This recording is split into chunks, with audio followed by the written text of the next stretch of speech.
ariya mavuta avamo ibintu byinshi cyane ni bya bindi gitoro ikiya gitoro kumbure vuba nko mu kwa gatatu na jewe nzotangura kurungika abanyeshure kwiga muri Kenya ari ishure rizotangura mu kwa gatatu bariko bigisha abanyafrika guhingura igitoro mu bimera cane guhingura igitoro kivuye mu mavuta y'ikibonobono biodiesel. Ubu hariho n'imiduga urana kujya twe tubona ijya miduga yanditse ko danger petrol danger petrol bo rero usanga vyanditse ko biodiesel biocarburant. Abanyafrika ni murabe iki giterwa cy'igitangaza abahingura ivy'imiti babahishije mumenye ingene mushobora kugikoresha. Ukoresha amavuta y'ikibonobono bijya byuko ngo ibivyimba ngo umuntu ngo bagiye kumwopera ngo afise ngo ikida barambwiye impamvu bazungu batagira ibitambi kandi nyene ni ngo nkajewe rankaje igitambi caratanguye kuza amana. Babona ko ngaha iri babi mubona aha anugucishaho mwavu ko iri babi aho rigera burya niho n'imizi ibigera. Rero dushize ku mwavu uku tugashira ku mwavu nico gituma iyi mizi itegerezwa guca igira iki ikwega umwavu tuba twashizemo. Maze umuntu agira umugambi kugira ngo umuteze imbere natwe intumbero yacu no kugira ngo biduteze imbere muri yambono kazoza y'u Burundi 2040 2060 zara Burundi biteye imbere bwifashe bwahindutse natwe tuvyizeye kwikibonobono cyacu. Hello muraho murakomeye nizere ko mumeze neza aho muherereye hose mu micungararo igize igihugu cyacu ciza cy'u Burundi. Kwari hanze yacu mu nkundire ndabwira ati mwaramutse canke mwiriwe bivanye naho muherereye nongera ndabaha ikaze mu kiganiro cyacu arico cyanyu mishikizwa na jewe Omario kuri Yaga Tech TV. Uyu munsi twavuye Bujumbura tuza mu ntara ya Muyinga. Ikintu kituzanye rero niki tuje kwirabira igiterwa cy'ikibonobono. Turi Bujumbura twaragendereye ikigo gikora gihingura igiterwa cy'ikibonobono. Twarabonye ibintu biva mu giterwa cy'ikibonobono. Abantu benshi rero bibagije ngo na majambo. Abantu benshi bibaje mu giterwa cy'ikibonobono ibintu bavuga ko kivamwo ntibishobora kuvamwo. Cankati ngo biragoye kukirima. Uyu niyo mpamvu twaciye tuzanga anya kubwire tubereke mu mirima ukuntu bimeze. Twishikire kuri tere tuyage na CEO wacu. Aharo mubona aha turi n'ahantu hatewe ikibonobono. Aha mubona ubu bwatsi hari ikibonobono. Mugumane natwe rero ntimwibagire kugira subscribe kuri Yaga Tech TV. Turi kumwe na CEO w'ikibonobono. Uyu munsi yaje kudutembereza mu ntara ya Muyinga aho asanzwe arimira ikibonobono. Tugomba tumuganirize kumbure araza kutuyagisha ibintu byinshi tutari tuzi kuri kino giterwa. Twaragize theory ubu naho turi muri pratique. Twarabivuze ubu naho tugomba tuvyerekane. Tubaha ikaze muyobozi w'ikibonobono. Ego ndaramukije abariko baradukurikirana nongera ndabaramutse kandi namwe nubwo twagendanye ndabashimiye ku kigoro kadasanzwe mwagize ko gushika hano mu ntara ya Muyinga. Rero jewe nitwa David ko bambonye ubwa mbere mwari mwaraje turakorana ubwa mbere kuri biro hariya rero nagira ndiko ndabereka ibyo twemprimye tubereka ku gishusho ati giterwa ni iki tuzokirima duhinguremo ibi n'ibi.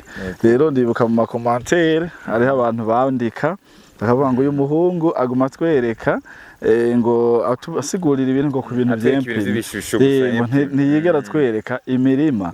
Hama rero kandi jewe narababwira ati niho tugitangura ntituratangura kurima.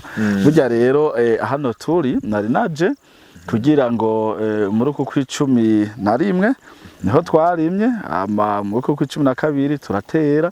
Narinje rero kuraba ingene ibikorwa bimeze ndabe ibiterwa twateye ikibonobono twateye uko cifashe ngahe Muyinga kumbure turabe n'icokogwa kugira ngo kirushirize kugira ubuzima bwiza. Niyo mpamvu rero uno munsi naje ngaha kumbure kugira ngo n'abariko baradukurikirana abakunzi bacu baduterereye bashizemo imitahe muri no mugambi babone vy'ukuri yuko uburyo bwabo twabukoresheje ngo twabuza twebwe imvugo ijana n'ingiro. Ikibazo ca mbere kubera kiguhitamwo intara ya Muyinga mbega izindi ntara zozo ntizimera ni kubera ko mwahisemwo intara ya Muyinga? Okay, ntabwo twahisemwo intara ya Muyinga gusa, aho ubona tumaze kurima ahantu henshi hatari hake. Urabona iyo turiko turahamagara abanywanyi abantu ati nimuze mushire imitahe muri buno burimyi, namwe ndakubwire yuko abanyamuyinga bari mu bantu batwitavye kandi batwitaba ari benshi. Rero iyo turubonye abatwitavye ari benshi nk'iririma twaca turaba ati hajya turimiyeyo imirima tworonka abayikurikirana. Rero si Muyinga honyene twarimiye, tumaze kurimbira mu ntara nyinshi cane, nuko gusa no munsi vyahuriranye tuje kugendera ino ntara ya Muyinga kugira ngo turabe n'ahandi tuzojayo, kumbere tuzobahamagara tubereke ko n'ahandi twabiteye twarimiyeyo. Ndimo nagerageza kuraba uyu murima, ni umurima munini cane. Yego.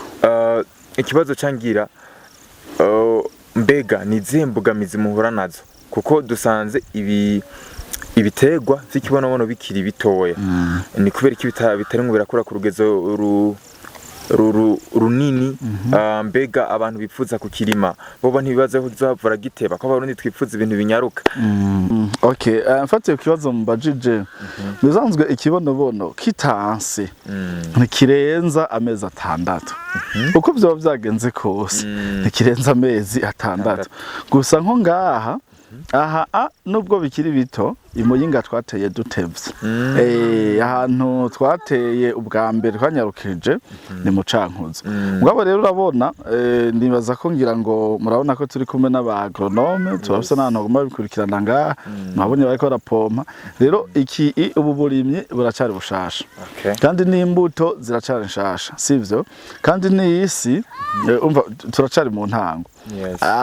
Ico je novuga canke twabonye muri kuno kugendura ko turavuga tubaza turaba ico vyavuyeko, nibaza yuko twahejeje kubona neza yuko igitegwa c'ikibonobono vyoba vyiza ugiteranya umwavu.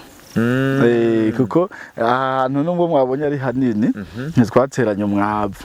Mwabonye mw'isi ryoshe yuko kiranyaruka, gifise amagara meza, ariko mw'isi itaryoshe urana ko naho cagerageza kuza caca kongera kikanyankabirana. Ego, ico rero nk'ubu twakibonye, mugabo haracari kare gose ko nk'ubu twiteze umwimbo mu kwa 4.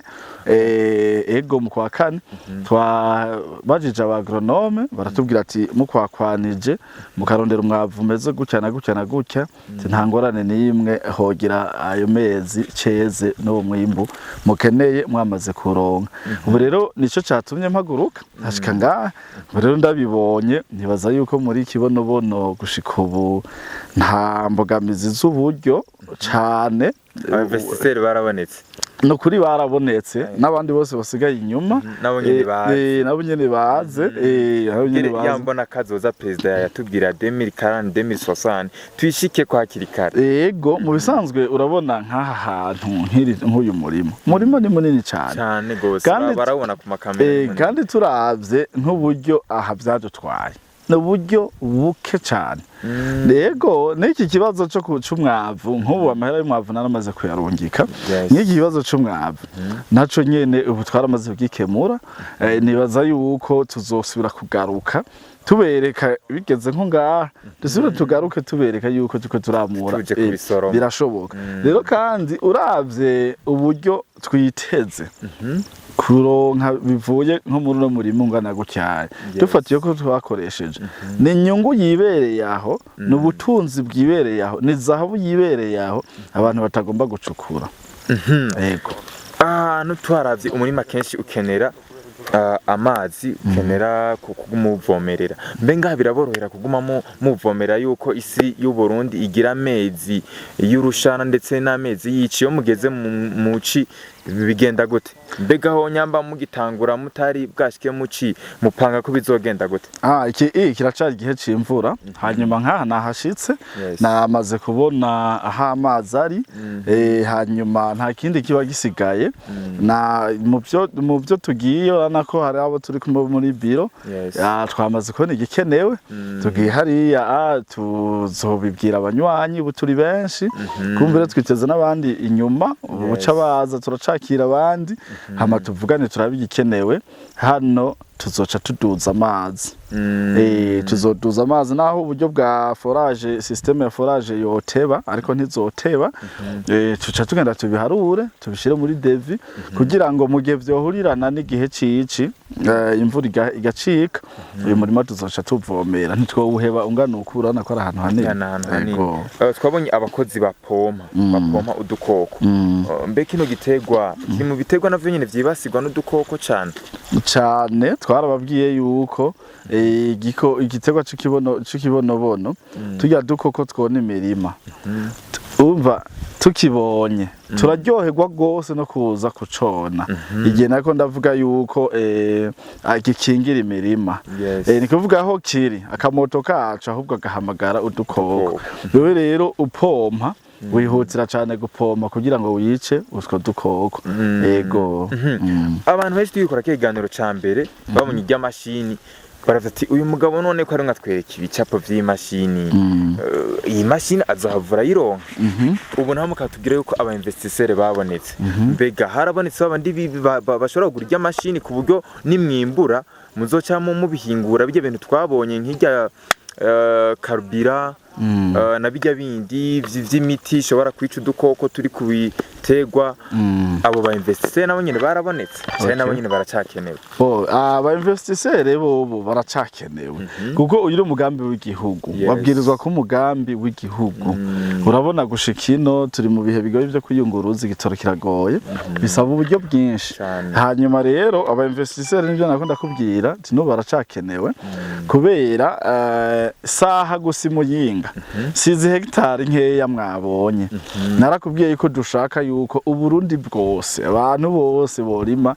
ikibonobono sivyo rero nibaza yuko ku kibazo barumbajije ati none abagura imashine bazoboneka ego cane bazoboneka kandi baramaze kuboneka kuko nk'ubu mwebwe ngira yagateke ntikaduherukanye ariko twaratanguje umugambi wa microfinance mwebwe mwaheruka ndabereka microfinance ya kategori ya 4 burya nibuka ko twavuganye n'ababwiye ati ico tukireke muzogaruka mu nyuma ntimwaje mwarangiriye nabi ariko naco ariko baradukurikirana bumve yuko igihe yagateke tugendera ubwa mbere twari dufise microfinance ya kategori ya 4 ubu rero twaragize microfinance ya kategori ya mbere tuko turatanguza microfinance ya kategori ya mbere nk'ubu rero bariko baragura imitahe bagura imitahe mu vy'uburimi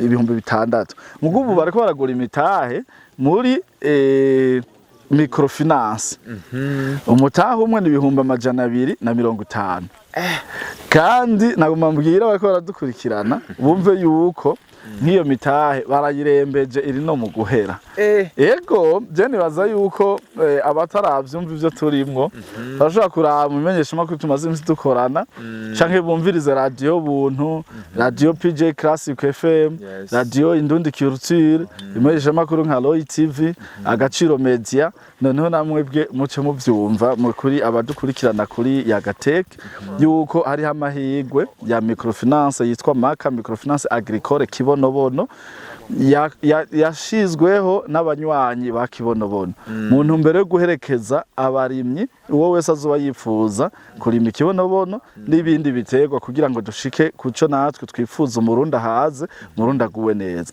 rero biciye muri iyo microfinance nk'ubu ndavye nk'imitahe bamaze kugura uko ingana iziga mashine nejo twoca tuzizana zino mashini twoca tuzizana mugabo sico cihuta intambwe ya mbere ni kukirima kigiterwa kuko umva ubu nubwo twotuma ko zinya mashini tukazizana zica zicara katumanze twiteho nimba ari ifumbire ikenewe tuyirondere tukivure gikure turonke umwimbu tumaze kuronka rero urumva ko ngaho tuzoca tugira hanyuma nk'iyo microfinance yo irihuta n'ikiringo twatanze itarike 5 z'ukwezi kwa mbere 2025 rero microfinance imaze ko bihari nta kintu na kimwe kizonanirana uziko n'abanywanyi abo turi kumwe gushika ubu barashoboye n'abantu barota iterambere n'abandi bose basigaye inyuma umuntu yumva avuga ati ndifuza kubona Uburundi bwanje aho bugeze nibaze bashigikire ivyiyumviro nashize ahabona no musi bitakira ivyanje ndumwe turi benshi dushira ingufu hamwe turonke umwimbu ugwiriye dushobora gushora hanze niho na vya bindi vy'imbona kazoza ariko uravuga tuzobigerako ihinguriro rero wumve ko rizoza mu nyuma ari uko twabanje kugira gute kukirima naho twace dushira iyo microfinance kugira ngo umuntu wese yofise itongo tugere ku rugero rwo kumuha uburyo imbuto vyose tubiramuhe nka credit tuzoce tumukurikiranira uwo murima kibonobono oil ice imwavariza imwishingire hanyuma twe twikironkere uwo mwimbo aca ushora iwacu hamabone kuriha yanguzanyo canke yanguzanyo twamuharonkere nyuma ikibazo ahubwo roje nagize kwanza n'abantu bakimbwiye bambye ati none urya mugabo kumenga yarashizemo akantu ko kwikunda cyane kubera kiyumva ko umuntu yorima ikibonobono ari ngombwa aje mu mushirahamwe ryawe kubera atocimira ugatwe kiwe bone harimwe inyungu igituma tuvuga ko yojamwo urana nk'uyu murima nk'uyu ntabwo ndakubwira ukuri ndavye ni uko gusorana turino kumbere nimwagaruka nzobereka certificat mfise y'uwo bita mu dealership ni kuvuga ni je nemere kw'iyo soko ni je nemerewe gushora ikibonobono kw'isoko nyene mu Burundi niba wowe nubwo wogendayo bashaka kubwira yanga hari twebwe tuzi David nanje si jewe urumva nubwo bandika jewe ni kibonobono oyo sivyo wewe urumva rero urashobora kubirima wabitwara hariya wabirimye wenyene ukaca kubwira ati oya ni David wenyene ashora ngane abazungu niko bagira sinzi ivyabo niko babikora mugabo kandi usanzwe uri umunywanyi naba nk'uyu murima uravye amahera twiteze ko wotugurira washizemo 600 ngaha 600 gusa iyi nyungu yose tuzoronka ngaha tuzogabura aha turi mu yinga nibaza yuko ngira ngo tuca twerekeza mu Cankuzo naho ndaja kubereka murabe imirima ingene ingana none kugaburana mu izo nyungu ku 600 gusa wewe wawugumamwo kandi wewe wabirimye ku gatwe kiwawe uraza ugashora hama nino washizeyo ivyo 600 ukazoza ukagaburana none igituma je si kwikunda ahubwo je narabakunze yego ndashaka tubwira abantu umuntu wa mbere abonye David umuntu wa mbere yumvise igitego cy'ikibonobono ndashaka uce ku mayange uvuge ikibonobono akamaro kacu muri rusange ikibonobono akamaro kacu ni igiterwa bwa mbere kivura isi kuko ikibonobono bwacu ni fumbire nubwo naco nyerwa abonye kikeneye nico cyane mwingeze nazati none ko mwatubwiye yuko ikibonobono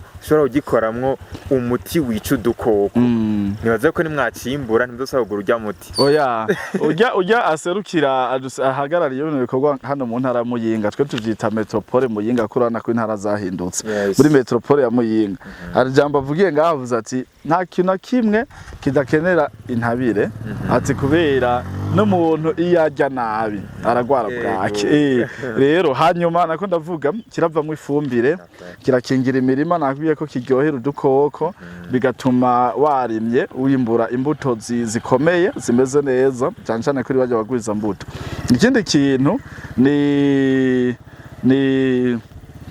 amavuta amavuta rero akora ibintu byinshi cyane byo basi muzofe mugaruka mvuge ku mavuta kuko ubu nararonse abahinga b'abazungu nkurikirana yo za Australia mu Bubirigi n'abarundi basiguriye akamaro kajya amavuta naciye mbona impamvu azimvye ari ya mavuta avamo ibintu byinshi cyane ni bya bindi gitoro ikiya gitoro kumbure vuba nko mu kwa gatatu na jewe nzotangura kurungika abanyeshure kwiga muri Kenya ari ishure rizotangura mu kwa gatatu bariko bigisha abanyafrika guhingura igitoro mu bimera cane guhingura igitoro kivuye mu mavuta y'ikibonobono biodiesel.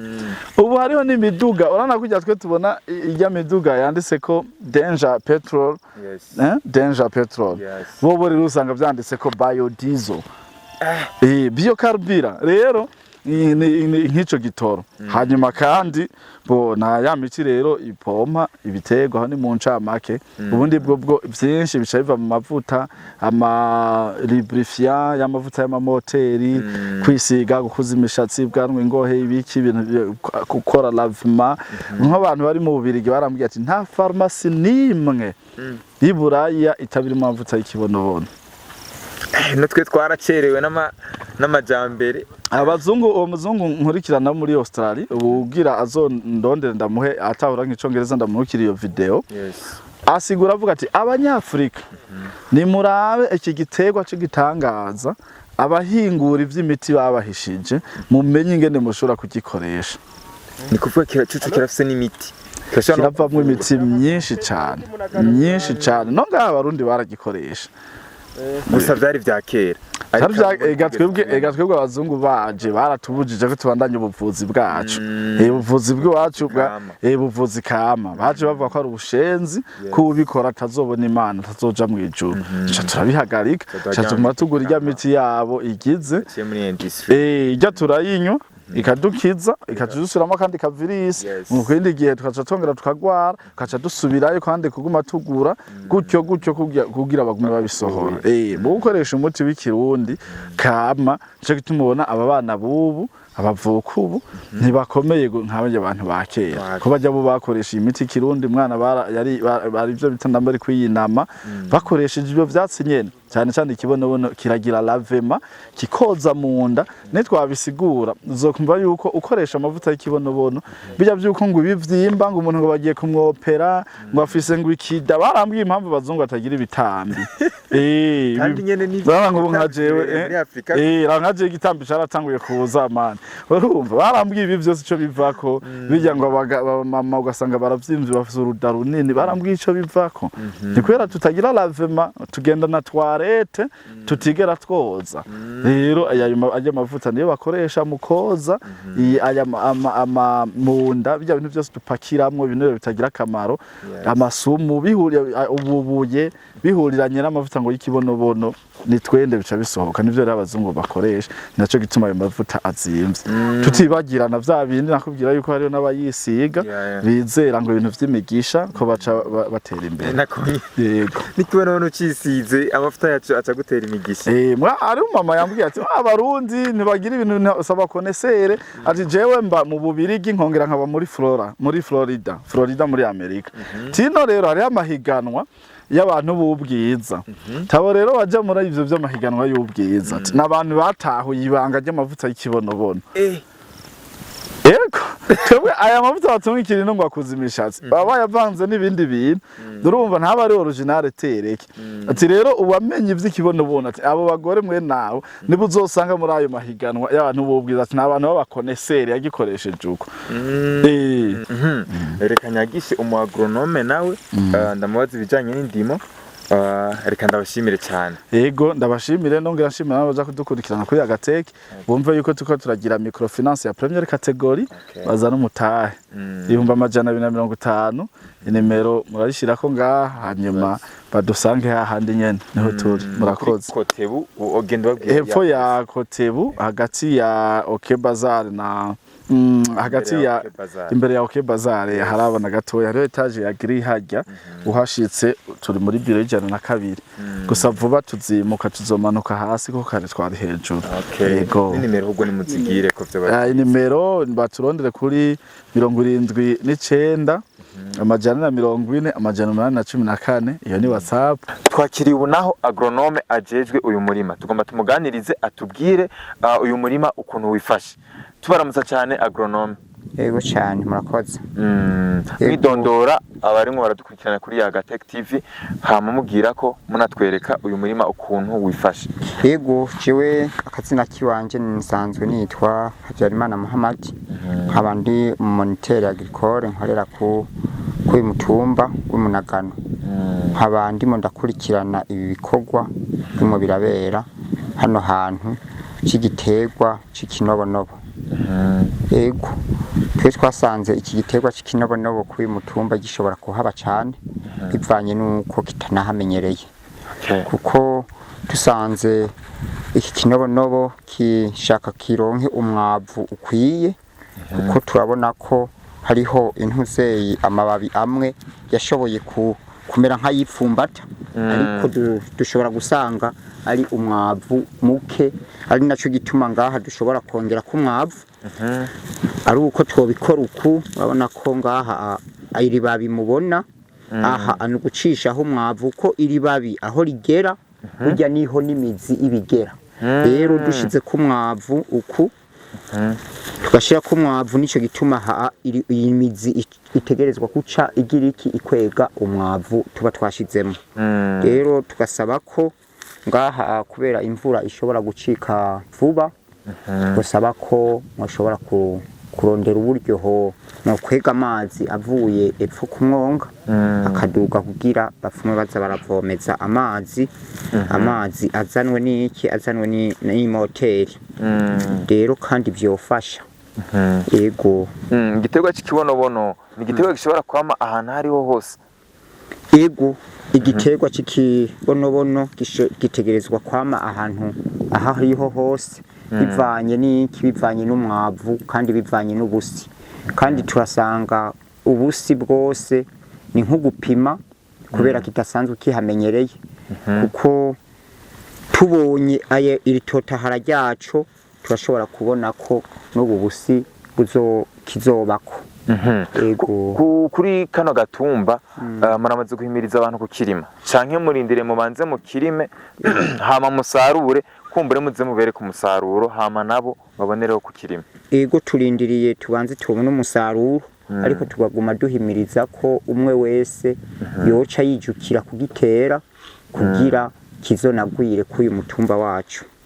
Ego iyo umuntu akoze projet abashaka hagire abandi bantu ifasha, hari abantu babayeho kubera iyi projet? Ego ndizeye ko aha turavye iyi ndimiro hariho benshi barimo barahakorera kandi bakahakura umusaruro bivanye n'abakozi. Aha barahakorera cyane kandi bakahakura intuzi c'umwana ararariye bivanye n'iyi projet. Twaca dusaba rero ko yoba projet yagutse kugira umwe wese azohakure icigwa kandi ahakure ubwenge n'ubumenyi.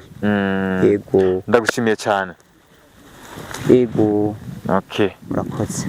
Ubu naho twakiriye umu agronome muri metro y'intara ya Muyinga. Tubakira agronome. Ego amahoro y'Imana. Yitwa Roger Ndwayezu, nkasanzwe n'umu agronome wa metro Muyinga. Ego igiterwa cy'ikibonobono muri iyi ntara ya Muyinga mukibona gute? igiterwa cy'ikibonobono mu ntara ya Muyinga cifashe neza cyane. Murabona ko dufise amahegitari menshi cyane twagerageje kurima, hana yandi arahandi ataraya mwashoboye gushika muhagenda imisi yose nimuhamara. Ni hanini ya gose dufise ko kiratera imbere, mu misi muzoza musanga hatakimeze nkuko byabaye byinshi cyane gose ahinduye isura. Ego iyo umuntu atanguye projet aba ifite intumbero, mwebwe intumbero yanyu y'ikibonobono muri iyi ntara ni iyihe? Intumbero yacu maze umuntu agira umugambi kugira ngo umuteze imbere. Natwe intumbero yacu no kugira ngo biduteze imbere muri yambono kazoza y'u Burundi 2040 2060 zari Burundi biteye imbere bwifashe bwahindutse, natwe tuvyizeye ko ikibonobono cyo wacu. Ego turabashimiye cyane. Murakoze cyane gose.